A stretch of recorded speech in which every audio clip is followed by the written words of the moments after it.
Samson நீங்க சாமி இப்படியா கேட்டோம். ஸ்தோத்திரம் பாஸ்டர், கேக்குதுங்களா? கேட்குறேன். ஓகே, ஜெபம் செய்வோம். எங்களை நேசிக்கிறதான எங்கள் நல்ல ஆண்டவரே சாமி, இந்த அருமையான அந்த காலை வேலைக்காக உமக்கு நன்றி. கடந்த இரவு முழுவதும் நீர் எங்களை சுகபத்திரமாக பாதுகாத்தாண்டவரே, இந்த நாளில் எங்களை ஜீவனோடு ஆண்டவரே நீர் காணும்படியாகவும் நீர் கிருபை செய்த தயவுக்காக உமக்கு நன்றி. இப்பொழுதுமா கூட ஆண்டவரே ஜூம் மூலியமாக ஆண்டவரே நாங்கள் துதிக்க போகிறோம், உடைய வார்த்தைகளை கேட்க போகிறோம். இந்த நாளில் கூட செய்தி ஆண்டவரே நீர் எங்களோடு பேச வேண்டுமா கூட செபிக்கிறோம். உங்களுடைய வார்த்தைக்காக காத்திருக்கிறோம் சாமி. ஆண்டவரே கலந்து கொண்ட ஒவ்வொரு குடும்பங்களுக்காகவும் ஒவ்வொரு நபருக்காக செபிக்கிறோம். நடத்துகிற போதகரைக்காக செபிக்கிறோம். உங்களுடைய கிருபை எங்களோடு இருந்து எங்களை காத்து வழி நடத்த வேண்டுமா. அருமை ரட்சகர் இயேசு கிறிஸ்துவின் மூலம் ஜெபிக்கிறோம். ஜீவனல்ல எங்கள் நல்ல பிதாவே, ஆமென்.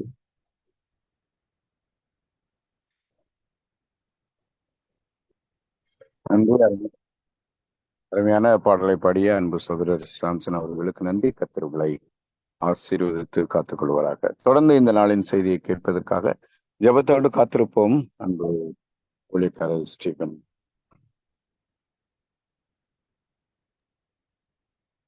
கர்த்தருடைய நாமத்திற்கு மகிமை உண்டாகட்டும். நிச்சயமாக மிக முக்கியமான நேரத்துக்குள்ளாக கடந்து வருகிறோம்.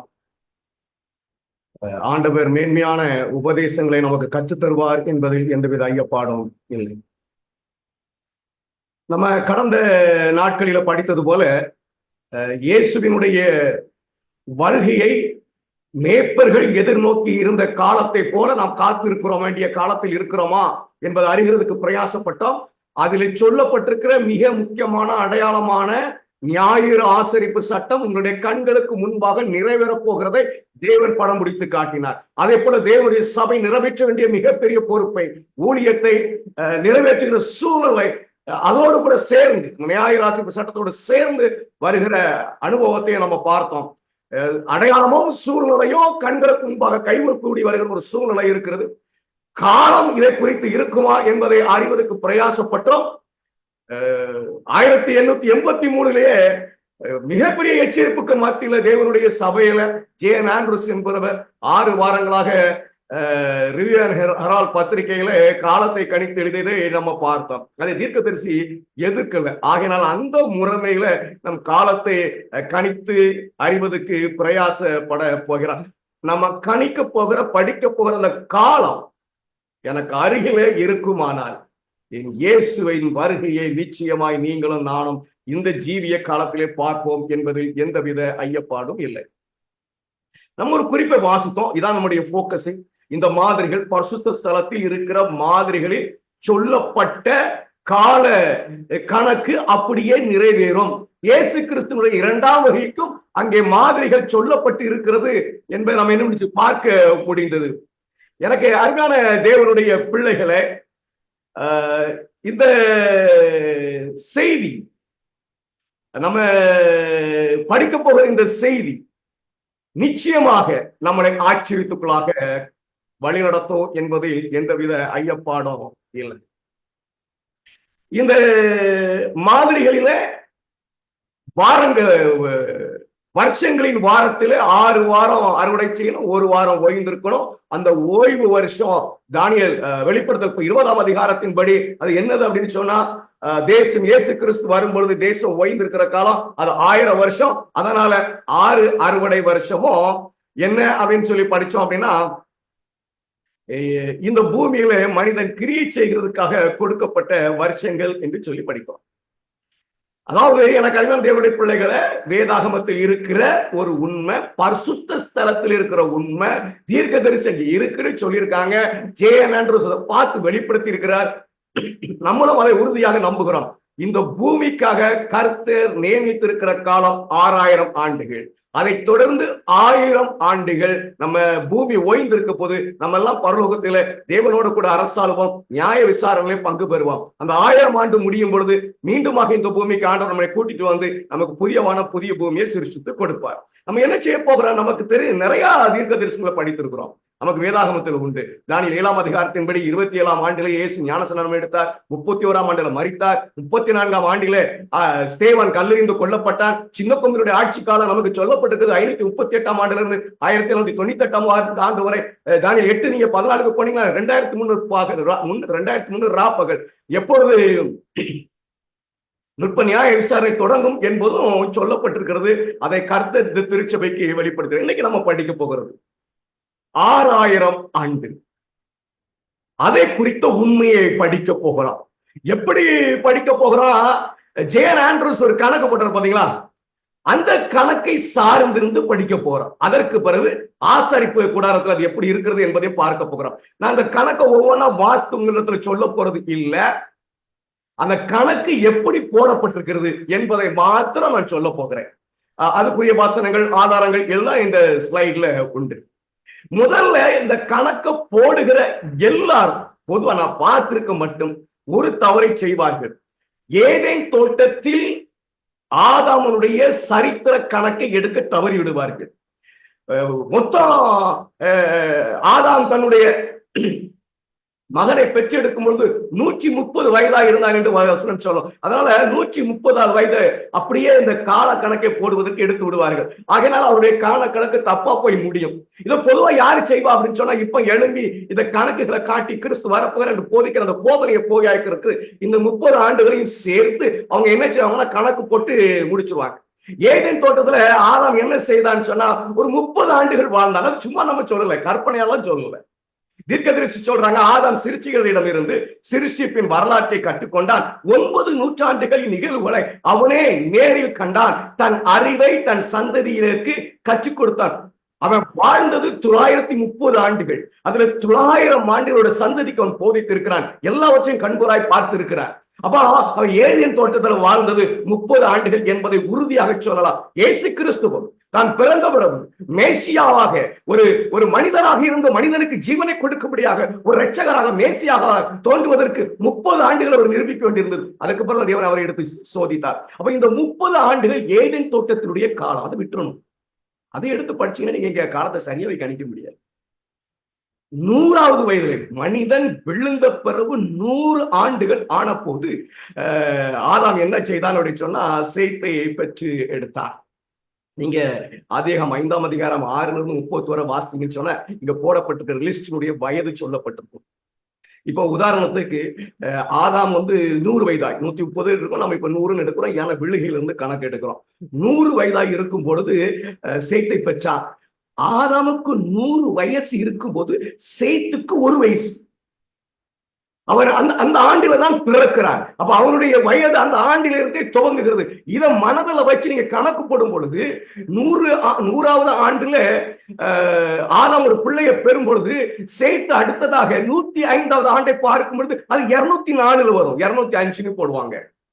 ஏன்னா 100வது ஆண்டுலயே அவனுடைய காலம் தொடங்கி விடுகிறது. அப்படின்னு சொன்னா அவனுடைய 105வது ஆண்டு 204 தொடங்கிறோம். அப்படிதான் 90 வயசு. ஏன்னா 90 வயதா இருக்கும் பொழுது அந்த 204ல அவனுக்கு 1 வயசு.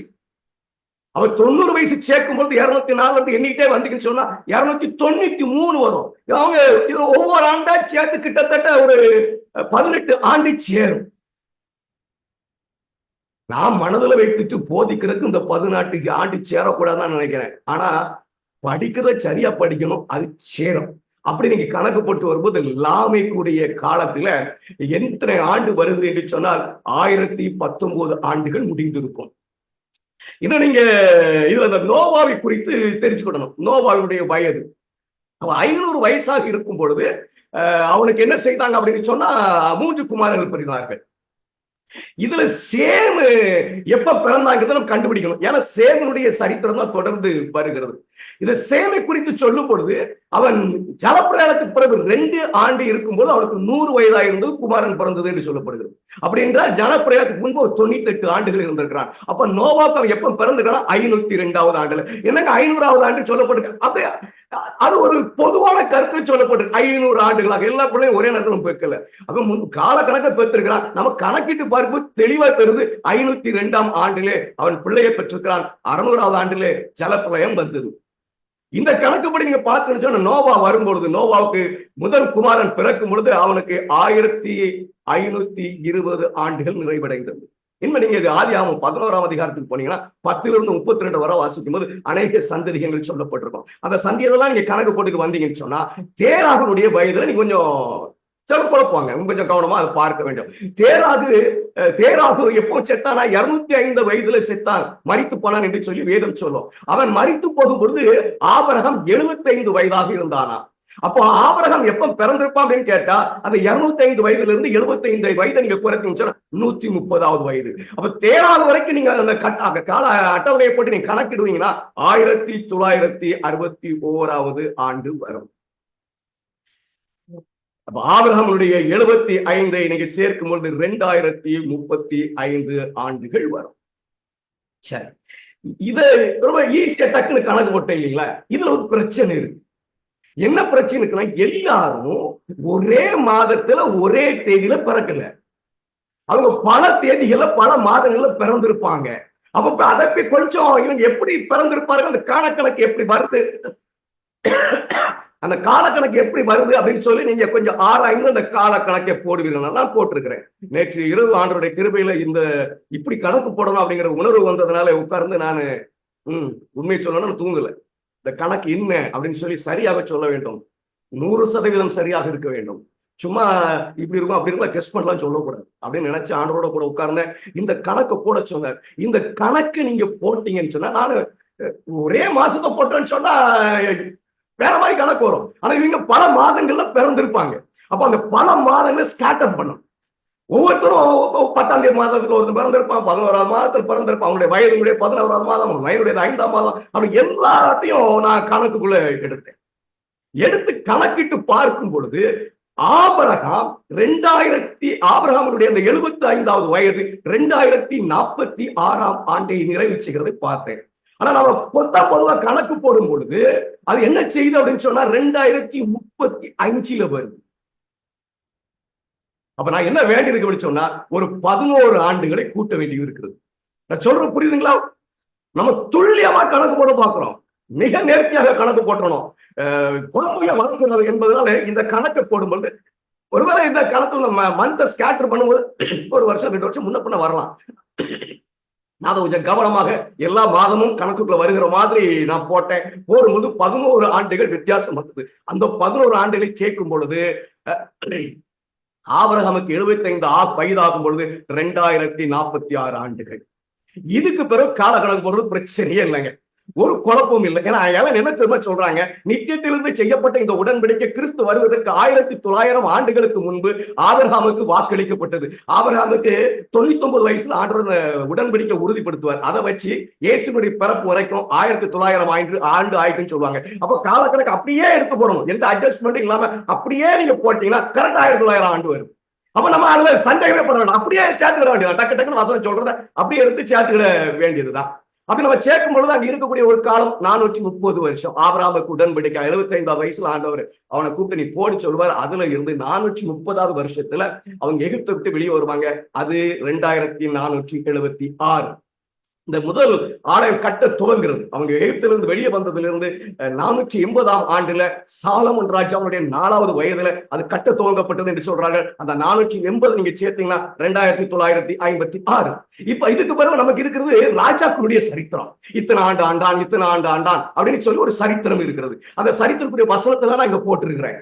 கிட்டத்தட்ட ஒரு 20 ராஜாக்கள் வருவார்கள் என்று நினைக்கிறேன். அந்த ராஜாக்களுடைய வருஷத்தெல்லாம் கணக்கு பார்த்தா 411 வருஷமும் 3 மாதங்களும் அங்கே கணக்குல வரத பார்க்க முடியும். சரி, இந்த 23 மாதத்தை விட்டுருவோம், நமக்கு ஆண்டு தானே வேணும், அதை விட்டுருவோம். இப்ப 411 வருஷம் தீர்க்கதரிசி சொல்றாங்க. இந்த காலம் 4 நூற்றாண்டுகளுக்கு மேல நமக்கு கரெக்டா வருது, 4 நூற்றாண்டுகளுக்கு மேல. இதை அப்படியே எடுத்து நம்ம என்ன செய்ய போறோம் அப்படின்னு சொன்னா நம்ம கால கணக்குல சேர்க்க போகிறோம். அந்த 411 வருஷத்தை ராஜாக்களுடைய காலம் எது வரைக்கும், எருசலேமுக்கு அவங்க அடிமையாக எடுத்து செல்லப்படுகிற வரைக்கும், யோயாக்கீமுடைய ஆட்சி காலம் வரைக்கும். இந்த 411 வருஷம் சேர்த்தீங்கன்னா 3367 வருவீங்க. இதுக்கு பிறகு அவங்க 70 வருஷம் பாபிலோன்ல அடிமையா இருப்பாங்க. அதை நீங்க சேர்த்தீங்கன்னா 3437க்கு வருவீங்க. இதுக்கு பிறகு பாபிலோனை விட்டு வெளியே வருகிறதுக்கு முதல்ல ஒரு கட்டளை பிறப்பிக்கப்படும். அதற்கு பிறகு மூன்றாவது ஒரு கட்டளை பிறப்பிக்கப்படும். அது மூன்றாவது பிறப்பிக்கிற கட்டளை 437ஆம் ஆண்டு, முதலாவது பிறப்பித்த கட்டளை 537ஆம் ஆண்டு. இது ரெண்டையும் கலைச்சீங்கன்னா ஒரு 80 ஆண்டுகள் வரும். இதை நீங்க சேர்த்தீங்கன்னா 3517 வரும். இதுக்கு பிறகு எனக்கு 457ல இருந்து ஒரு தீர்க்க தரிசனம் இருக்கு. அங்க 457 முடிச்சிடலாம். நான் தீர்க்க தரிசனத்தை கொண்டு போகிறேன். ஏன் அப்படின்னு சொன்னா இந்த காலம் வந்து பொதுவா எல்லாரும் ஒரு சமுத்திரம் தெரியும். தானியேல் 9ஆம் அதிகாரத்தில் ஒரு தீர்க்க தரிசனம் இருக்கிறது. மேசியா வருகிறதுக்கு 480 வருடங்கள் ஆகும் என்று சொல்லுகிறது. 457ல இருந்து எருசலேம் எடுப்பித்து கட்டப்படுகிறதுல இருந்து மேசியா வருகிறதுக்கு ஒரு 483 ஆண்டுகள் ஆகும் என்று சொல்லுகிறது. அதை நீங்க கூட்டுனீங்கன்னா 27ஆம் ஆண்டுல மேசியா வந்ததாக சொல்கிற தானியேலுடைய தீர்க்க தரிசனம் சரியாக துல்லியமாக 4ஆம் ஆண்டு முடியும். எனக்கு அறிவான தேவனுடைய பிள்ளைகளை ரொம்ப விரைவா சொல்லிட்டேன். ஆனா அதை கணக்கிட்டு இதை கரெக்ட் பண்ணணும் அப்படின்னு சொல்லிட்டு ஆண்டவருடைய கிருபையில அதை செய்தேன். இதை நான் வந்து இப்போ 100% கரெக்ட்னு சொல்றேன். ஏன்னா அந்த பிறப்பையும் என்ன சரி செய்யணுமோ ஆண்டவருடைய கிருபையில சரி செஞ்சுட்டோம். மீதி எல்லாம் நமக்கு உறுதியாக விளக்கப்பட்டிருக்கிறது. எப்போ இயேசு கிறிஸ்து வந்தார்னா 27ஆம் ஆண்டிலே 4000 ஆண்டு அப்பொழுது முடிகிறது என்று சொல்லி ஜே.என். ஆண்ட்ரூஸ் கணக்கு போட்ட மாதிரியை பின்பற்றி நம்ம கணக்கு போட்டு இருக்கிறோம். சரி, அப்போ இது கூட 6000 ஆண்டு முடியணும், 2000 ஆண்டு சேர்க்கணும். 27ஆம் ஆண்டோட 2000 ஆண்டு சேர்த்தீங்கன்னா 2027ஆம் ஆண்டுல 6000 ஆண்டு முடிச்சிரும். ஐயா, நான் குத்து மதிப்பாலாம் சொல்லல. நீங்க போய் உட்கார்ந்து ஆராய்ச்சி பண்ணி பாருங்க. இதே ஒரு அவர் பாட்டு சொல்றாரு அப்படின்னா நீங்க உட்கார்ந்து மாதிரி கிளீனா படிங்க. நான் அவ்வளவுதான் அங்க வச்சிருக்கிறேன். நீங்க நிறுத்தி ஒவ்வொரு வசனமா வாசித்து பாருங்க. தப்பு இருந்தா சொல்லுங்க, திருத்திக்குவோம். என்ன விளங்குது தெரியுமா? மிருகத்தின் முத்திரை தோன்ற போகிறது என்பது எனக்கு கண்களுக்கு முன்பாக, அடையாளம் நிறைவேறப் போகிறது என் கண்களுக்கு முன்பாக படம் பிடித்து காட்டினார். சூழ்நிலை சபை செய்ய வேண்டிய ஊழியர் நிறைவேறப் போகிறது என்பதை என் கண்களுக்கு முன்பாக படம் பிடித்து காட்டினார். இப்ப அவரை குறித்து சொல்லப்பட்டிருக்கிற காலம் சரித்திர கணக்க போடும் பொழுது சரியாக வருகிறது. இயேசு வரப்போகிறார் என்கிற நிலையில் இருக்கிறது. நாம் மேய்ப்பனை போல் காத்திருக்க வேண்டிய காலத்துக்குள்ள வந்துட்டேங்கிறத மறந்துடாதீங்க. ஐயா, 2027 நீங்க டிபேட் பண்ணுங்க, என்ன வேணாலும் செய்யுங்க. ஆனா இயேசு வரப்போறார், மறந்துடாத. மேய்ப்பர்கள் காத்திருந்த அனுபவம் நம்ம வாழ்க்கையில வந்துடும். ஏன்னா அந்த காலத்தை எனக்கு படம் பிடிச்சு காட்டிட்டார். இப்ப நம்ம தைரியமா சொல்லலாம். ஆனா நான் என்ன செய்யறேன்னா அசியம் தான் பண்றேன். ஏன்னா உறுதி வேணும். இது ஒரு ஒரு பிறப்புல சில ஆண்டுகளை நம்ம அட்ஜஸ்ட் பண்றோம் பாத்தீங்களா? அதனால இதை நான் வந்து யூகிக்கிறேன்னு சொல்றேன். 2027ஆம் ஆண்டுல இயேசு வருவார் என்று சொல்லி நான் யூகிக்கிறேன். உறுதிப்படுத்த முடியுமா என்பதை நம்ம பார்க்க போகிறோம்.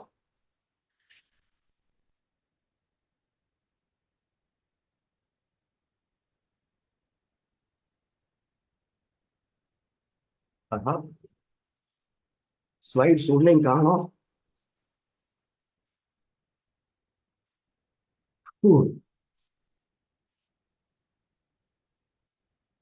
சாரி, கொஞ்சம் ஒரு நிமிஷம் கொடுங்க.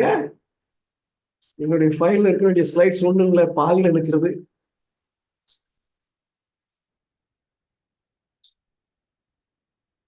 சரியா ஓபன் பண்ணிருக்கிறேன். ஒரு நிமிஷம். சில தடைகள் வரத்தான் செய்கிறது. எவ்வளவு ஜாக்கிரதையாக இருந்தாலும் ஒரு தடை வந்து இருக்கிறது. பிளீஸ் சொல்லிடலாம், மனப்படமா வசனங்களை வாசித்து காட்டணும் அப்படின்னு சொல்லி நான் நினைக்கிறேன். அதனால கொஞ்சம் பொறுங்க, நான் ஸ்லைடு என்ன ப்ராப்ளம்னு பார்த்துருவேன். இருக்கிறது அங்கதான் வரல, ஏன் வரல?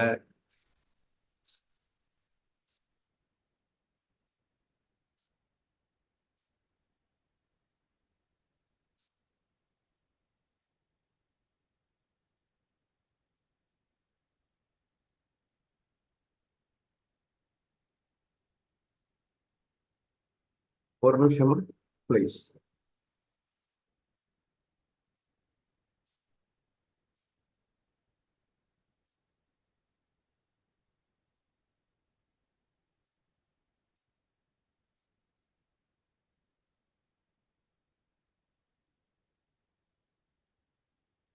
ஒரு நிமிஷம், இந்த லோட் ஆயிட்டு இருக்குது, வந்துடும். ஆண்டவர் வழி நடத்துவார். சரி, நான் மூவ் பண்ண ஸ்லைட்ஸ்க்கு போயிடுவோம்.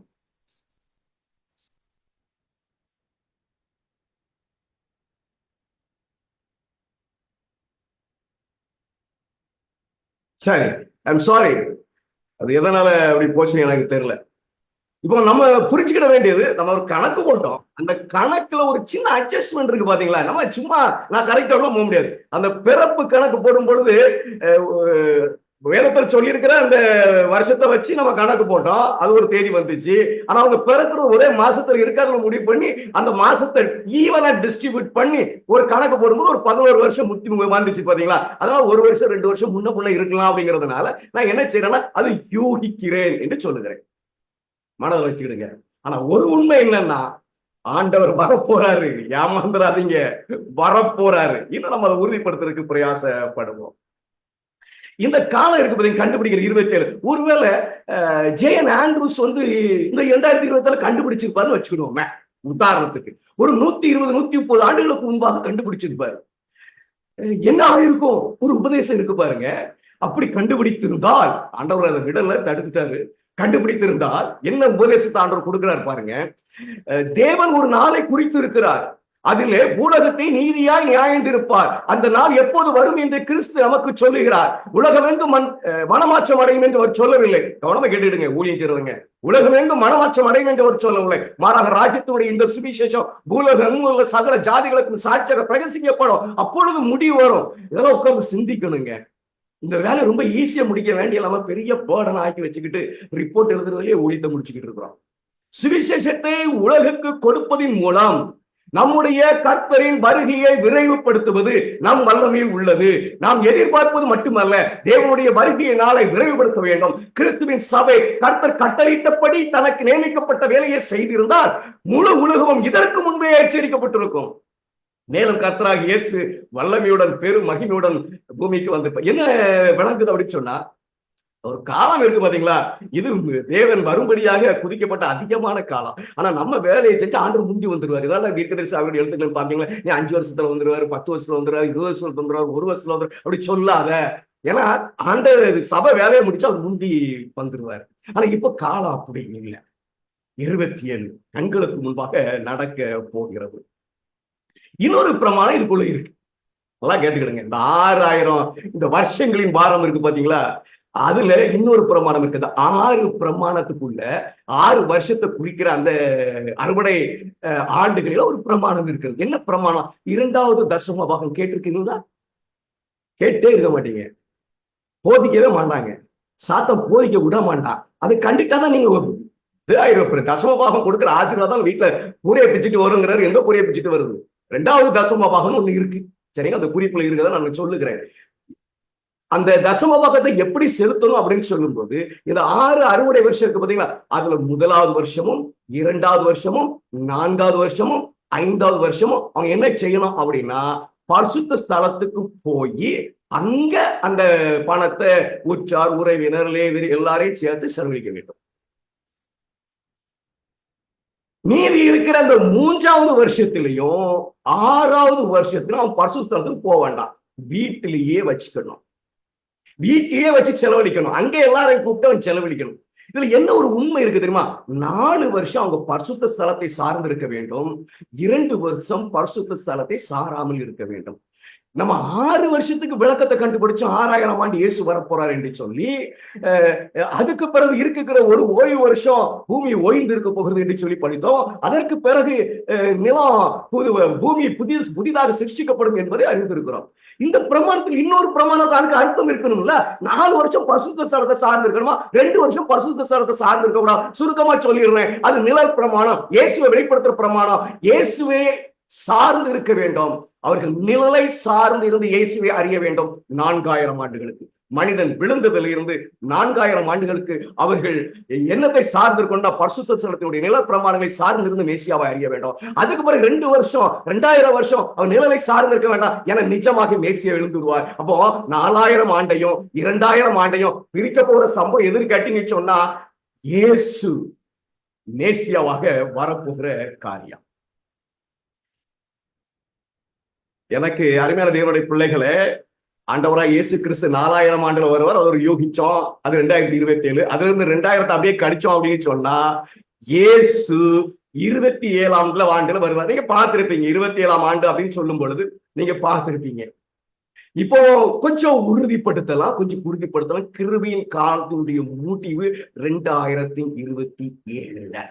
இந்த 4000 ஆண்டு 27ல முடிகிறதுனால 2027. இதுவும் கூட ஒரு ஒரு ஒரு அசம்ஷன் தான். ஏன்னா ஒரு கணக்குல ஒரு யூகம் இருக்கிறது. அதை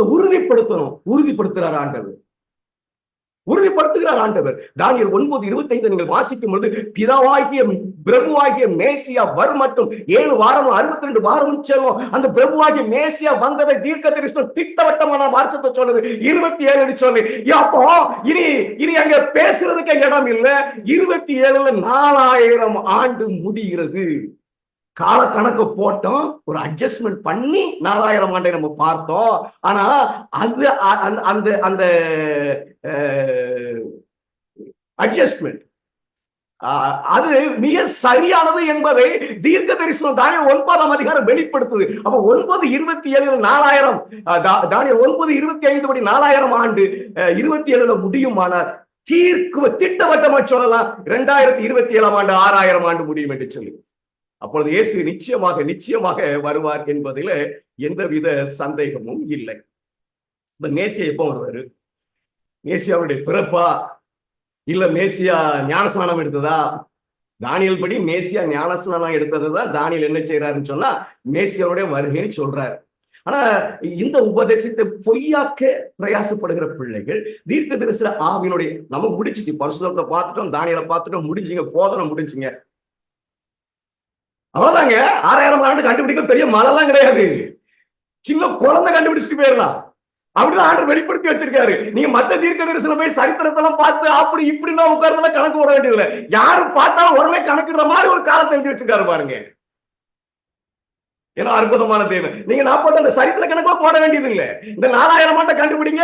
தானியேல் 9ல இருக்கக்கூடிய 27 கண்டுபிடிங்க. 6000 முடிச்சு வச்சு போதனை முடிச்சு ஆண்டவராய் இயேசு கிறிஸ்து வர போறாரு. இதுக்கு மேல குழப்பம் மதியம் அவங்களுக்காக இந்த குறிப்பை எடுத்தா குழப்பம். இந்த குறிப்பை 2 ஆக்கிடுவான். 2 ஆக்கி ஏதேனில் ஆண்டவர் வந்து பிறக்கும் பொழுது 4000 ஆண்டு அம்மையார் சொல்லிட்டாங்க.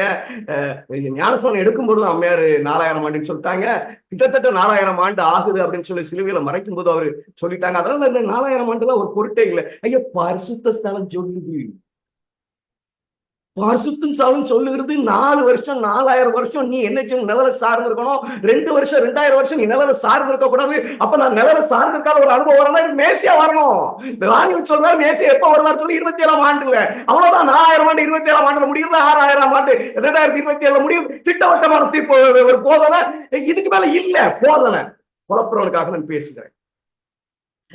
இந்த குறிப்பு கவனமா வாசிங்க. பாலடைந்த வனாந்தரத்தில் ஏதெனில் ஆதாம் சோதிக்கப்பட்ட போது சாத்தானின் சோதனைகளை சகிக்க கிறிஸ்துவுக்கு அவ்வளவு சாதகமான நிலை இருக்கவில்லை.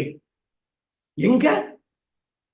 பாலான வனாந்தரத்துல இயேசு ஞானஸ்நானம் எடுத்த உடனே ஏதனிலிருந்து 4000 ஆண்டுகள் மனித இனம் அலைந்து திறந்த பிறகு தேவனுடைய குமாரன் தம்மை தாழ்த்தி மனிதனின் இயல்பை எடுத்துக்கொண்டார். எந்த இடத்தை குறித்து பேசிக்கிட்டு இருக்கிறாங்க? பாலான வனாந்தரத்துல. அவர் பிறந்தது 30 ஆண்டுகளுக்கு முன்பாக. ஆனா 30 ஆண்டுகள் அவர் பிறந்த உடனே பரலோகம் அவர் மேசியாவை அங்கீகரிக்கல. 30 ஆண்டுகள் அவர் மேசியாவாக ஒரு மனிதனுக்காக மறிக்கும்படியாக தன்னை நிரூபிக்க வேண்டும். அவர் நிரூபித்த பிறகு அந்த வனாந்தரத்துல வந்து தன்னை தாழ்த்தி பிதாவுக்கு முன்பாக ஒப்பு கொடுத்து தம்மை அபிஷேகிக்கும்படி அவர் கேட்ட பொழுது, உங்களுக்காக எனக்காக வேண்டிய பொழுது பரலோகம் திறந்த ஒரு அபிஷேகம் பண்ணிச்சு பார்த்தீங்களா? அப்ப அவர் இந்த பூமிக்கு மனிதனாக இருக்கும்படியாக அபிஷேகம் பண்ணப்பட்டார். இதைத்தான் தீர்க்கதரிசி வெளிப்படுத்துறாங்க. மேலும் தூய்மை மற்றும் நேர்மையான அவர்களின் அசல் நிலையிலிருந்து மனிதன் இயல்பை எடுத்துக்கொண்டார். சோதனையின் வனாந்தரத்தில் அங்கதான் அவர் வந்து நமக்கு மறிக்க போகிறேங்கிற பாத்திரத்தை பகிரங்கமா எடுக்கிறாரு.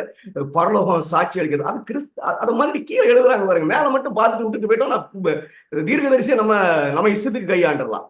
சோதனையின் வனாந்தரத்தில் கிறிஸ்து ஆதாம் தாங்க தவறிய சோதனையை தாங்க அவனிடத்தில் நின்றார். இங்கே கிறிஸ்து ஆதாம் தனது வீட்டின் ஒழிக்கு அவனுடைய முதுகை திருப்பிய பிறகு 4000 ஆண்டில் பாவியின் சார்பில் வென்றார். இதுக்கு மேல என்ன வேணுங்க? இதை குழப்பணும்னா குழப்பிக்கலாம், இல்ல பரிசுத்தத்தோட இசைவாக இதை பார்க்கணும்னா பார்த்துக்கலாம். இது ஒரு குறிப்பு இருக்கு பாருங்க, நான் வாசிக்கிறேன். அவைகளுக்கு நியமிக்கப்பட்ட பாதையின் பரந்த சுற்றில் உள்ள நட்சத்திரங்கள் போல அவசரமும் கிடையாது மற்றும் தாமதமும் கிடையாது என்பதை தேவனுடைய நோக்கங்கள் அழியும். ஆண்டவர் அவசரப்பட்டு செய்ய மாட்டாரு, தாமதப்படுத்த மாட்டாரு, சரியா சொன்ன நேரத்தில் செய்வார். அப்படியே பரலோக ஆலோசனை குழுவில் கிறிஸ்துவின் வருகைக்கான நேரம் தீர்மானிக்கப்பட்டது. இந்த வருகைக்கான நேரம் பிறப்பு எப்படி தீர்மானிக்கப்பட்டுச்சு? பிறப்பு தான் சொல்ற. காலத்தின் பெரிய கடிகாரம் அந்த மணியை காட்டிய போது இயேசு பெத்லகேமில் பிறந்தார். காலத்து கடிகாரம். ஆனா நீங்க தானியேலை பார்த்து பிறப்பு சொல்லல, அபிஷேகத்தை சொல்லுது. அதுல இருந்து கணிச்சு பார்த்துட்டு 30 ஆண்டுகள் ஏறக்குறைய கணக்கு பார்த்து உட்கார்ந்து இருந்தான் பாத்தீங்களா அந்த மேய்ப்பரு. அவருக்கு சொல்றாரு, அப்ப காலம் கணிந்து கரெக்டா அடிச்சுட்டு குமாரன் வந்துட்டாரு, பிறந்துட்டு அவனுக்கு அறிவிக்கப்பட்டது. காலம் நிறைவேறும் போது தம்முடைய குமாரனை தேவன் அனுப்பினார். இப்போ இதை நம்ம கொஞ்சம் புரிச்சுக்கிடுவோமே. அதாவது இந்த காலம் தீர்மானிக்கப்பட்டது. என்ன காலம் தீர்மானிக்கப்பட்டிருக்குது? தீர்க்கதரிசி சொல்றான் பாருங்க. மீகாவின் தீர்க்க தரிசனம் அவர் பிறப்பிடத்தை குறிப்பிட்டு தெரிவித்தது. தானியேல் அவருடைய வருகையின் நேரத்தை குறிப்பிட்டார். வருகையின் நேரத்தை தானியேல் குறிப்பிட்டிருக்கிறாரு. அதுதான் குறிக்கப்பட்ட காலம். 27ஆம் ஆண்டு மறுபடியும் பிறப்பை கணக்கிடம்னா 30 ஆண்டு கழிச்சு பார்க்கணும். இன்னைக்கு நமக்கு தெரிஞ்சுக்கிறது போதானே. ஒருவேளை மேய்ப்பர்கள் ஒரு குத்துமதிப்பா அந்த நாரத்தை அவர்கள் என்ன செய்திருப்பார்கள், பார்த்திருப்பார்கள். எனக்கு அருமையான தேவனுடைய பிள்ளைகளை, மிகவும் வெளிப்படையாக இருக்கக்கூடிய ஒரு உபதேசம். அதை நம்ம குழப்பணும்னு அவசியமே இல்லை. வேதத்தை மாத்திரம் கேட்பாங்க சிலர், இது பைபிள் இருந்து காட்டுங்க, பைபிள் இருந்து காட்டு. பைபிளை மாத்திரம் வச்சு சொல்ற உபதேசம் தான். அந்த பைபிள்ல இருந்து நம்ம கண்டுபிடிக்கிற உபதேசம் தீர்க்க தரிசன ஆவியின் எழுத்துல ஆதாரம் இருக்கிறதா எனக்கு தேடுறோம். இருக்குது, சந்தோஷப்படுங்க. ரெட்டிப்பான ஒரு வெளிப்பாடு. வேதம் சொல்லுகிற உபதேசத்தை தீர்க்க தரிசி நிரூபிக்கிறார். இப்போ தைரியமா சொல்லலாம், 27ஆம் ஆண்டுல இயேசு வர போறாருன்னு சொல்லி. 2027ஆம் ஆண்டுல மேய்ப்பர்கள் போல கிட்ட வந்துட்டீங்களா? மிக அருகாமைக்கு நெருங்கி வந்துட்டீங்களா?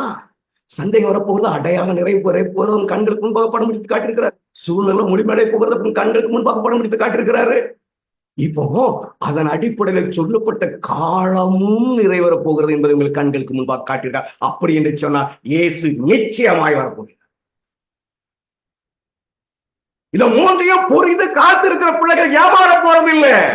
ஏமாற போறதில்லைங்க. மேய்ப்பர்கள் ஏமாறவில்லை. இன்னொரு அடையாளமும் இருக்கு, அதையும் கொண்டு வந்துடும். எது அடையாளம் அப்படின்னு சொல்லி தீர்க்கதரிசி சொல்றாங்கன்னா, இந்த சேர்ப்பின் பண்டிகை இருக்கு பாத்தீங்களா, அந்த சேர்ப்பின் பண்டிகை இறுதி சேகரிப்புக்கு அடையாளம் அப்படின்னு சொல்றாங்க. இயேசு கிறிஸ்து வரும்போது பரிசுத்தவான்களாம் கூட்டிட்டு போவாரா, அதற்கு அடையாளம் என்று சொல்லுகிறார்கள். இந்த சேர்ப்பின் பண்டிகை எப்ப நடக்கும் அப்படின்னு கேட்டீங்கன்னா 7ஆம் மாதம் 15ஆம் தேதியில நடக்கும். இந்த பஸ்கா பண்டிகை 1ஆம் மாதம் 14ஆம் தேதியில நடந்தது இல்லைங்களா? அது சரியா அப்படியே இயேசு 31ஆம் ஆண்டிலே சிலுவையில மரிக்கும் பொழுது அந்த 1ஆம் மாதம் 14ஆம் தேதியில தான் மரித்தார். அப்படி சொல்லிட்டு ஒரு 50 ஆண்டு இயேசு ஒரு நாளுக்கு அடுத்த நாள்ல உயிர்த்தெழுதல் சொல்லி, அது அப்படியே முதற்கட்ட அசைவாடுகிற அந்த இது இயேசுனுடைய உயிர்த்தெழுதலை குறிக்கிறது. அது சரியாக அந்த ஞாயிறிலே நடந்தது. 1ஆம் நாளில நடந்தது, ஓய்வு நாளுக்கு அடுத்த நாளில நடந்தது. இந்த 50ஆம் நாள் பாத்தீங்கன்னா அந்த ஒரு இருக்கும். 50வது நாளுடைய பண்டிகை 49 நாள் எண்ணிட்டு 50வது நாள் பண்டிகை. அந்த 50 நாள் முன்மாரியுடைய அபிஷேகம், ஆவியுடைய அபிஷேகம், அது சரியா 50வது நாள்ல நடந்தது. பாவ நிவாரண நாள் இருக்கு பாத்தீங்களா, அந்த பாவ நிவாரண நாள் 8-14 படி 2300 1844 நடக்கணும். அந்த 1844ஆம் ஆண்டுல பாவ நிவாரண நாள் சொல்லப்பட்டிருக்கிற 7ஆம் மாதம் 10ஆம் தேதியில தான் நடந்துச்சு. அதுதான் அக்டோபர் 22ஆம் தேதி என்று தீர்க்கதரிசி சொல்றாங்க. அப்படியானா இவ்வளவு ஆதாரங்கள் எனக்கு முன்பாக வேதாகமத்தில் இருக்கும் பொழுது சேர்ப்பின் பண்டிகையான 7ஆம் மாதம் 15ஆம் தேதியில தானே இயேசு வரப்போகிறார். 6000ஆம் ஆண்டு 2027 தெரியும். இந்த பிரமாணத்தின்படி இனி ஆணித்தரமா சொல்ல முடியும். சும்மா இல்லைங்க. 7ஆவது மாதம் யூத நாட்காட்படி 7ஆவது மாதம் 15ஆம் தேதி தான் ஆண்டு வருவார். எந்த ஆண்டுல வந்தாலும் 7ஆம் மாதம் 15ஆம் தேதி வருவாரு. 2027 வருவாரு சொல்லிட்டாரு. இப்ப எனக்கு என்ன தெரியுது? வருஷம் தெரியுது, மாசம் தெரியுது, நாள் தெரியுது. என்ன இந்த யூத நாட்கள்படி 7ஆம் மாதம் 15ஆம் தேதி கண்டுபிடிக்கிறது கொஞ்சம் சிரமமாக இருக்குது. நான் ஒருக்கா உட்கார்ந்து கண்டுபிடிச்சிட்டு அதை யூகிக்கதான் செஞ்சேன். இந்த நாளா இருக்குமானால் இந்த நாளுக்குள்ள என் கணக்குக்கு நியாயராசிரியர் வந்திருக்கணும். போ இப்ப உட்கார்ந்தோம், நான் விடல, படிக்கணும் பாருங்க. உட்கார்ந்து மறுபடியும் அந்த கேலண்டரவே படிச்சேன். முகத்துல ஓங்கி அரைஞ்ச மாதிரி இருந்துச்சு. 27ஆம் ஆண்டுல 1ஆம் மாதம் 14ஆம் தேதியில இயேசு மரிப்பாருங்களே, அவர் மரிச்சது வெள்ளிக்கிழமை நம்ம எல்லாருக்கும் தெரியும்.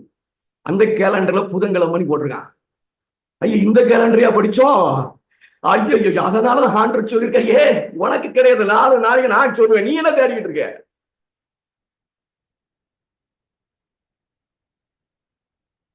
எனக்கு அருமையான தேவனுடைய பிள்ளைகளை இப்ப திட்டவட்டமா சொல்ல முடியும். எங்க உள்ள போதனை? ஆசாரிப்பு கூடாரத்தில் இருக்கிற போதனை. நம்முடைய திருச்சபையினுடைய முன்னோடிகள் ஜேன் ஆண்ட்ரூஸ் கண்டுபிடிச்ச போதனை இப்ப எனக்கு ஆண்டவர் நமக்கு தெளிவாக காட்டி தர்றாரு. அவர் 2027ஆம் ஆண்டு யூத காலாண்டு சொல்லப்பட்டிருக்கிற 7ஆம் மாதம் 15ஆம் தேதி கண்டிப்பாக வர போகிறார்.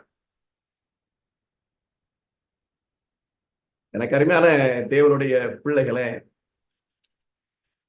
இயேசு எப்ப ஞானஸ்நானம் எடுத்தாரு?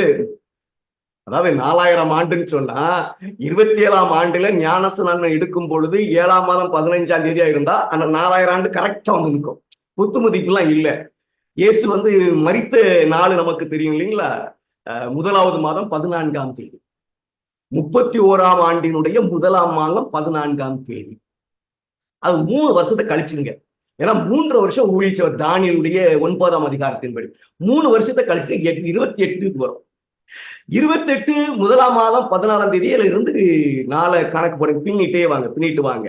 27 12 27 11 27 10 27 9 27 8 27 16 வரும் பொழுது 7ஆம் மாதம் 14ஆம் தேதி அதுல தேவன் ஞானஸ்நானம் எடுத்திருக்கிறார். ஏன் குத்து மதிப்பு சும்மாவும் இல்லைங்க, இருக்குது. கணக்கிட்டு பாருன்னு சொல்றாருல, உபதேசத்தை உறுதிப்படுத்துகிறாரு. அப்ப இயேசு கிறிஸ்து 27ஆம் ஆண்டுல 7ஆம் மாதம் யூத கேலண்டர் படி 7ஆம் மாதம் 15ஆம் தேதியில ஞானஸ்நானம் எடுத்திருக்கிறாரு. அதுல இருந்து 2000 கூட்டம் 6000 ஆண்டு அங்கத்தான் 7ஆம் மாதம் 15ஆம் தேதி இயேசு வருவார் என்று சொல்லி பரிசுத்தம் சொல்லுகிறது, கூடார பண்டிகை சொல்லுகிறது, சேர்ப்பின் பண்டிகை சொல்லுகிறது. இன்னும் என்ன எனக்கு போதிப்பதற்கு? நான் ஏன் பயப்பட வேண்டும்? நான் ஏன் தயங்க வேண்டும்? நமக்கு எல்லா காலக்கணக்கும் நமக்கு முன்பாக இருக்குங்க. ஒரு காலக்கணக்கு இல்ல, நான் இதுல சேர்க்கல. தானியேல் 12ஆம் அதிகாரம் ஏன் சேர்க்கல அப்படின்னு சொன்னா, நம்ம இன்னைக்கு வச்சிருக்க விளக்கத்தை எனக்கு உடன்பாடு இல்லை. நான் அது வேற மாதிரி படிச்சிருக்கிறேன். ஞாயிறு ஆசீர்வாத சட்டம் அறிவிக்கப்படுறதுல இருந்து 1335ஆம் நாளிலே காத்திருந்து சேர்க்கிறவன் பாக்கியவான். இயேசுவுக்காக காத்திருக்க வேண்டாம். 1300 குறுகிய காலத்துல ஊழியம் முடிச்சிரு என்பதன் மூலமாக இந்த கொண்ட வெறும் 1260 நாள்ல முடிக்க வேண்டிய ஊழியத்தை தான் 180 ஆண்டுகளாகி முடிக்காமல் இருக்கிறோம். இலக்கரிமான தேவனுடைய பிள்ளைகளை அந்த 1335 எடுத்துட்டு வந்து இந்த 7ஆம் மாதம் 15ஆம் தேதி கண்டுபிடிச்சு அதுல பொறுத்துங்க. சரியாக 7ஆம் மாதம் 15ஆம் தேதியில இருந்து 1335 நாட்களுக்கு முன்பாக கிருபையின் நியாயராசிரியர் சட்டம் வந்துவிடும். ஐயா, அதை படிச்சுட்டு இன்னைக்கு கூட வந்தாங்க, பேசிக்கிட்டு இருக்கும்போது நடந்தவங்க. என் தேவன் எழும்பி அசைக்க வேண்டும், அவ்வளவுதான். என் தேவன் எழும்பி அசைக்க வேண்டிய எனக்கு அடையாளம் இருக்கிறது. எனக்கு அருமையான தேவனுடைய பிள்ளைகளே, எனக்கு ஆண்டவர் எதெல்லாம் சொல்லி கொடுத்துட்டாரு அப்படின்னா, அடையாளம் நடக்க போகிறது, நியாயராசிரியர் சட்டம் வரப்போகிறது என்று சொல்லி கொடுத்துட்டாரு. அந்த நியாயராசிரியர் சட்டத்தின் மூலமாக சபை சுத்திகரிக்கப்பட்டு முத்திரிக்கப்பட்டவர்கள் எழுப்பி ஊழியத்தை செய்ய போகிறார்கள் சொல்லி கொடுத்துட்டாரு. அந்த நியாயராசிரியர் சட்டம் வரப்போகிறது என்பதை சாத்தானுடைய கிரியைகளை பார்க்கும்போது ஆண்டவருடைய திட்டத்திற்கும் அதுக்கு இசைந்து வருது. அப்ப நிச்சயமாக வரப்போகிறது என்பதை எனக்கு சொல்லிக் கொடுத்தாரு. அதுக்கு இசையில் ஒரு காலம் இருக்கு. அந்த காலத்தை எனக்கு பணமளிச்சு காத்துட்டார். இனி மேற்பர்களை போல காத்திருக்காமல் நான் வேற என்ன செய்ய முடியும்? மேற்பர்கள் என்ன காலம் முடிந்தவர்கள் கணித்தார்கள்? இல்ல, காலம் முடிவதற்கு முன்பாகவே 27ஆம் ஆண்டு இயேசு வருவார் என்கிற அந்த கணக்குல இருந்து கழிச்சு பார்த்து இயேசு பிறக்கிற ஆண்டை கண்டுபிடிச்சு அவர் எங்க பிறப்பாரு அடையாளத்தை கண்டுபிடிச்சு அதை சுத்திவே உட்கார்ந்து இருந்தாங்க. நீங்கள் நான் என்ன செய்ய போறோம்? நீங்கள் நான் என்ன செய்ய போகிறோம்? என்னங்க இது இப்படிங்க இவ்வளவு சீக்கிரத்துல வந்துருமா? சந்தேகம் இல்லையா? வரத்தானே செய்யும். இது 1335 சொல்றீங்க, அதை தூக்கி அங்க பொறுத்தா இப்ப வரணுமே, வந்திருக்கணும்னு நினைக்கிறேன். ஆண்டவர் சபையின் மீது இரக்கம் உள்ளவராக இருப்பதனால, அன்புள்ளவராக இருப்பதனால வரல. இல்லைன்னா இங்க போக நான் செஞ்சிருக்க மாட்டேன். இங்க யாரோ ஒருத்தருக்கு இந்த செய்தி தேவைப்பட்டிருக்குது, ஆண்டு கூட்டிட்டு வந்திருக்கிறார், அவ்வளவுதான். எப்ப வேணாலும் அழைச்சுவார், எப்பனாலும் அசைச்சுவார். இனி நாம் மேய்ப்பரை போல, மேய்ப்பர்கள் போல ஆவலாய் வானத்தை நோக்கி பார்த்து கொண்டிருந்தார்கள். அந்த சம்பவம் நடப்பதற்காக, அந்த நிகழ்வு நடப்பதற்காக செய்தி வருமா என்று சொல்லி நோக்கி பார்த்து கொண்டிருந்தார்கள். ஆமா, நமக்கு செய்தி இருக்கிறது. ஆண்டவர் எழுதி அசைக்க போகிறார். நோக்கி பார்த்து கொண்டிருக்க வேண்டும். மேய்ப்பர்களை போல பார்த்து கொண்டிருக்கணும். அந்த நாள் மிக நடக்கும் வரைக்கும் பார்த்து கொண்டிருக்கணும். ஆனா சந்தேகம் வருது இல்லையா? வரணும்ல, வந்தாத்தானே நல்லா இருக்கும். அது எப்படிங்க? நிறைய சந்தேகம் வரும் இல்லையா? யோவான் ஸ்நானகன் அவன் இயேசுதான் மேசியா, அவருக்கு முன்னோடியாய் நான் வருவதற்காக ஏற்படுத்தப்பட்டிருக்கிறேன் என்பதெல்லாம் அறிந்திருந்த ஒரு மனுஷன்.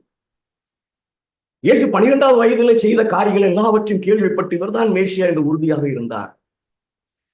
நாலு வரும் காத்துக்கிட்டு இருந்தா ஆண்டுகள் புரண்டு போகிற மேசியாவை குறித்த ஒரு செய்தி இல்லை.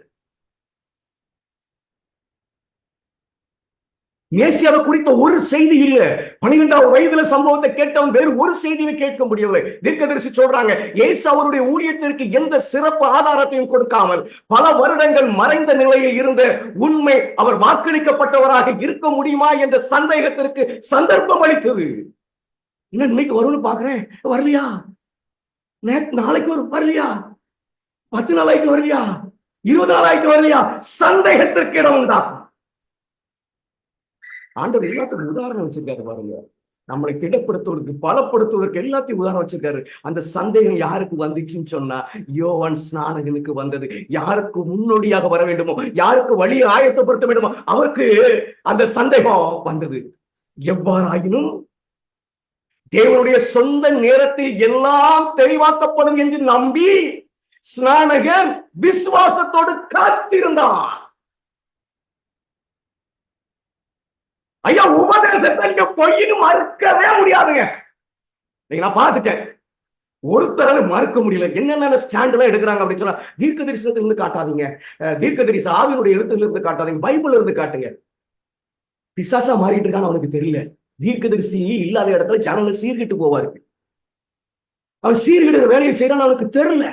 சரியா, வாயா பைபிளுக்கு சொல்லி கொடுக்குறேன் வாங்க, ஒருத்தர் வர மாட்டேங்க. இந்த விசுவாசத்துக்குள்ள விசுவாசிகள் வரவிடாம தடுக்கிற ஒருத்தர் வருவது, வந்து குறித்து பேசுவதற்கு அவர்கள் ஆயத்தமாவது இல்லை. எனக்கு மனிதனுடைய பிள்ளைகளை மிக மிக கடைசியான காலத்துல உட்கார்ந்து இருக்கிறோம்.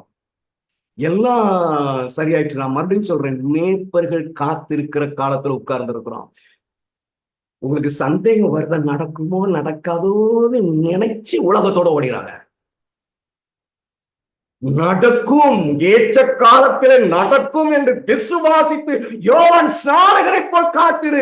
உபதேசம் சத்தியம், 100% சத்தியம். இதுல மாற்றமே கிடையாது. 6000 ஆண்டுகளை தான் ஆண்டவர் வருவார், அது தாண்டவே தாண்டாது. இந்த உபதேசத்தை நீ சந்தேகப்படும் முடியாது. ஞாயிறாசிரியர் சீக்கிரம் வந்துடும் சொன்னாரு, இப்ப இன்னும் வந்துடும், உடனே வந்துடும் சொன்னாரு, காலதாமதமாகுது. வரும், சோர்வு வந்துடும், நடக்குமா நடக்காதுங்கிற ஐயப்பாடு வந்துடும். யோவான் ஸ்நானகனை போல் இருங்கள். மேய்ப்பர்களை போல ஆவலாய் காத்து இருக்கும் பொழுது உங்கள் சந்தேகங்களை அடக்கும்படியாக கர்த்தர் ஏற்றவர்களை செய்வார். இது நிச்சயமாய் நடக்கும். இது போதை சரியானது, ஆசாரிப்பு கூடாரத்தில் வெளிப்படுகிற உண்மை. இன்று நீங்கள் ஆவலாய் காத்திருங்கள். காத்திருக்கிறது என்னங்க? இந்த காடுகளுக்கு மலையில போய் ஓடி போயிடுறதா? அது இல்ல. அதெல்லாம் எனக்கு ஆண்டருக்கு வேண்டாம். வீடு சொத்து கித்தல் எல்லாத்தையும் வித்துட்டு வேலைகளை எல்லாம் விட்டுட்டு போய் உட்கார்ந்துறதா? காலம் வரப்போது எல்லாத்தையும் விட்டுருவோம், என்ன நடக்குமோ? அதெல்லாம் என்ன ஆண்டவருக்கு வேண்டாம். உன் சொத்தை நீ வச்சுக்க. நீ எதுக்கு சொத்து? எதுக்குங்க ஊழியம் செய்யறதுக்கு பணம்? ஒரு துண்டு காகிதம் போது எனக்கு அறிவானதேவனுடைய பிள்ளைகள் 3ஆம் தேதியுடைய செய்தி அறிவிப்பதற்கு. ஐயா, எங்க வேதம் சொல்லி இருக்கிறது, இந்த நியாயராசி சட்டம் வரும்னு சொல்லி இருக்குது, அது நிகழ்ச்சிகள் வரப்போகிறது. சாத்தானுக்குரிய எல்லா வேலையும் செய்யறான். உலகத்தை அழிவை கடிவா காட்டு, ஒரு அடிப்படையா காட்டி நியாய ஓய்வை கொண்டு வருவதற்கு தீர்மானிக்கிறான். எங்க வேதத்துல சொல்லப்பட்டிருக்கிறது இப்படிப்பட்ட ஒரு அறிவு நடக்கும் என்று சொல்லி எல்லாம் இசைந்து வருது. ஆண்டவர் வரப்போறாரு, நியாய ஓய்வு வாய்ப்பு வரப்போகிறது. ஒரு பக்கத்துல எழுதுமா, 10ஆம் படிக்கிற புள்ள எழுதலாம், 5ஆம் படிக்கிற புள்ள எழுதலாம். அதுக்கு 10 காப்பி ஜெராக்ஸ் சரி, இன்னைக்கு வேணா ஒரு 1 ரூபாய் இருக்கும், 2 ரூபாய் இருக்கும், 20 ரூபா 10 பேருக்கு கூட அவ்வளவுதான் ஊழியம். எனக்கு அருமையான தேவனுடைய பிள்ளைகளை, உங்க பணம் அவருக்கு வேண்டாம், உங்க ஆஸ்தி வேண்டாம், உங்க பதவி வேண்டாம், உங்க பொருள் வேண்டாம். He wants your soul. உங்க ஆத்மா அவருக்கு வேண்டும். அதற்காக தான் இன்னைக்கு பொறுத்து இருக்கிறார். இன்னைக்கு பேசும்படியா ஒரு சூழ்நிலை உண்டாக்கி கொடுத்தார். He wants your soul. உங்க சுயத்தை ஆராய்ந்து பாருங்கள். சுயம் பொல்லாதது, பொல்லாதது. அது எப்ப எழும்புன்னு தெரியாது. உட்கார்ந்து ஆராய்ந்து கிறிஸ்துவனுடைய சாயலோடு உங்க குணம் சரியா பொருந்துதான் பாருங்க. Time is short, my dear children. காலம் சமீபமாக இருக்கிறது. ஒரு நேரத்தை நீ உபயோகப்படுத்த முடியாது. நான் நாளைக்கு அந்த பாடத்தை படிக்கலாம். ஒரு நொடி பொருளை நீ உபயோகப்படுத்த முடியாது. The door will be shut. ஒரு நொடியை நீ வேஸ்ட் பண்ண முடியாது. அப்படிப்பட்ட காலத்திற்கு தான் மேற்பரை போல் காத்து இருக்கிற ஒரு அனுபவம். எல்லாம் என் கண்களுக்கு முன்பாக நடக்க போகிறது தெரியும் போது வானத்தை உச்சி பார்த்து எப்பொழுது ஆண்டவரே, எப்பொழுது ஆண்டவரே, இதோ நான் உங்களுடைய பிள்ளையா இருக்கிறேனா, என் குணம் உங்களை ஒப்பிட்டு இருக்கிறதா, எனக்கு வெளிப்படுத்துங்க. எல்லா கரையும் நீங்கள் that is a cry should be at the altar of God. மேசி அவருடைய கைகளில் ஞானஸ்நானம் பெறுவார் என்றும், பின்னர் அவர் தெய்வீக தன்மையின் அடையாளம் கொடுக்கப்பட வேண்டும் என்றும் அவனுக்கு வெளிப்படுத்தப்பட்டது. அப்படியாக அவரை ஜனங்கள் முன் வைக்க முடியும். எல்லாம் தெரிஞ்ச யோவான் ஸ்நானகன் கடைசி என்ன முடிவு பண்ணான் தெரியுமா? இருதயத்துக்குள்ள கடக்க வரும்போது ஒரு பரஸ்டம் வரும்போது அவன் சொன்னா, ஆண்டவரே உங்க காலத்தில் எப்ப வெளிப்படணுமோ அப்ப வெளிப்படுத்துவீர். அதுதான் நான் விசுவாசத்தோடு இருப்பேன், நான் பொறுமையோடு இருப்பேன். ஒரு நாள் உங்களுக்கு தாமதமா இருக்கா? பேதுரு சொல்றான் பாருங்க, அவன் ஆவலோடு எதிர்பார்த்த ஒரு மனுஷன். விசுவாசிகள் எல்லாம் வாக்குத்தத்தத்தினுடைய நிறைவேறுதலை சுட்டி காட்டி இயேசு வரப்போகிறார் என்பதை கண்களுக்கு முன்பாக படம் பிடித்தவர். இயேசு வருவது உண்டாக வெளியே எல்லாம் வெளிப்படுத்தி ஆண்டவர் சீக்கிரமாய் வரப்போகிறார், அழிவுடைய உலகத்துடைய நாசங்களை காட்டி சுவிசேஷம் நிறைவேறி கொண்டிருக்கிற அடையாளங்களை காட்டி இயேசு வரப்போறார் என்று சொன்னவன். அவனுக்கு ஏற்பட்ட தாமதம் நமக்கு இல்லை. ஒரு நாள் 2 நாள் கருத்து சொல்றார், கர்த்தருடைய நீடிய பொறுமை ரட்சிப்போது என்று நினைப்பேன். ஐயா, இன்னைக்கு வரலன்னா நான் சந்தோஷப்படுவேங்க. இந்த உபதேசம் 27ஆம் ஆண்டுல வராம இன்னொரு நாள்ல வருவார் சந்தோஷம். My people need to be saved. தாமதத்தை சோர்வு உண்டாக்க முடிய அனுமதித்தராதீங்க. தாமதத்தை நீங்க பலவீனம் அடிப்படையாக விசுவாச குறைவுடையவரை அவங்க அனுமதிக்கிறாங்க. ஏன்னா அவர் ஏற்ற காலத்தை கண்டிப்பாய் செய்வார், கண்டிப்பாய் செய்வார். இந்த உபதேசம் கண்களுக்கு முன்பாக பூரணமாக இருக்கிறது. மேற்பருடைய நாட்கள் உங்கள் கண்களுக்கு முன்பாக படம் பிடித்து காட்டிருக்கிறார். அந்த மேற்பர்களை போல காத்திருக்க பழகிக் கொள்ளுங்கள், யோகசாலனை போல விசுவாசமாக இருக்க பழகிக் கொள்ளுங்கள். அப்பொழுது அந்த நாள் வரும்போது என் இயேசு ஞாயிறு ஆசரிப்பு சட்டத்தை வருவதற்கு எதுவாக பூமியை அசைப்பார். அந்த ஞாயிறு ஆசரிப்பு சட்டத்தின் மூலமாக சபையை பரிசுத்தப்படுத்துவார். அவர் முத்திரையிட்டு வைத்த 144,000 ஆவியுடைய அபிஷேகத்தினால் நிரப்பார். அவர் வருகை நாளையும் அறிவிப்பார். Oh, the world will be filled with the glory of God. தேவனுடைய மகிமையினால் பூமி பிரகாசிக்க போகிறது. அந்த நாள் சமீபமாக இருக்கிறது. கர்மர்களுடைய பிள்ளைகள் சமீபமாக இருக்கிறது. 1000 ஆண்டுகளுக்கு மேலாக ஆராய்ந்து இயேசு வரப்போறார். தீர்க்கதரிசி சொல்லுவாங்க, ஐயா இந்த காலத்துல நீங்க பிள்ளை வைக்க முடியாது, சும்மா சொல்றேன். அவங்க அப்படி எதிர்பார்த்தார்கள். அப்படி எதிர்பார்த்து என் தேவனுடைய ஜனம் உண்மையானவர்கள் கடந்து போயிட்டு இருக்கும்போது இன்னைக்கு உங்களுக்கு எனக்கு அந்த வாய்ப்பை கொடுத்திருக்கிறார். Praise God for it.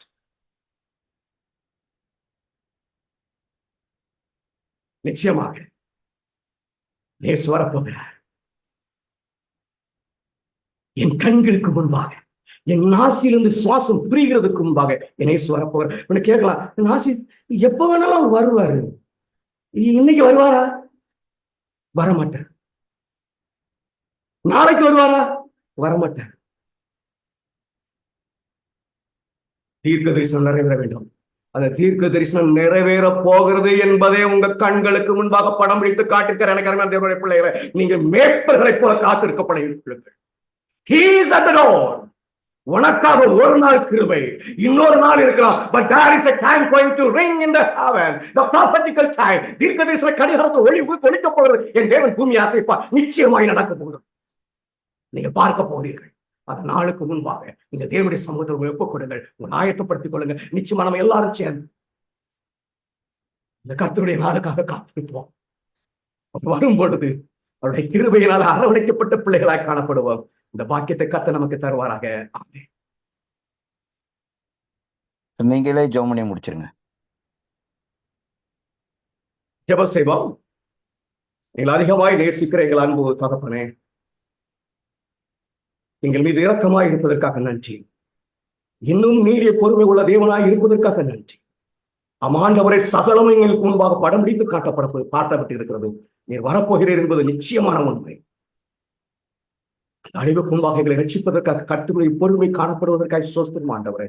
ஆயினும் நீர் விரைவிலை காரியங்களை நடப்பிக்கப் போகிறீர் என்பதை அறிந்திருக்கிறோம். அந்த நாட்களுக்கு முன்பாக அற்பராகி நாங்கள் எங்கள் தேவனுடைய கிருபையினால மீட்கப்படத்தக்க வேலை வழிநடத்தும்படியா இந்த சமூகத்தை ஜெபிக்கிறோம்.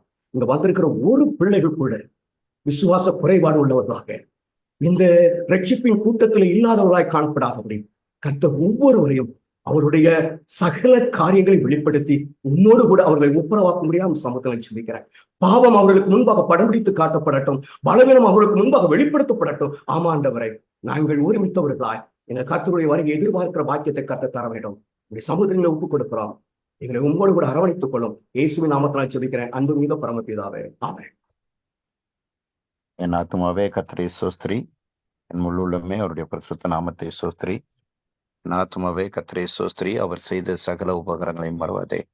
ஆமென். நம்முடைய கர்த்தராகிய இயேசு கிறிஸ்துவினுடைய கிருபையும் பிதாவாகிய தேவனுடைய அன்பும் பரிசுத்த ஆவியானுடைய அந்யோன்ய ஐக்கியமும் சிநேகமும் வழிநடத்தலும் ஆசீர்வாதங்களும் சத்தியத்தை போதித்த மகனோடும் கேட்ட எங்கள் அனைவரோடும் என்றும் என்றும் சதா காலங்களுடைய கிருபை இருந்து காத்துக்கொள்வதாக. ஆமென், ஆமென், ஆமென். எல்லாருக்கும் ஸ்தோத்திரம். ஸ்தோத்திரம் பாஸ்டர். ஸ்தோத்திரம் ஸ்தோத்திரம் ஐயா. பாஸ்டர். ஸ்தோத்திரம், பாஸ்டர் ஸ்தோத்திரம்.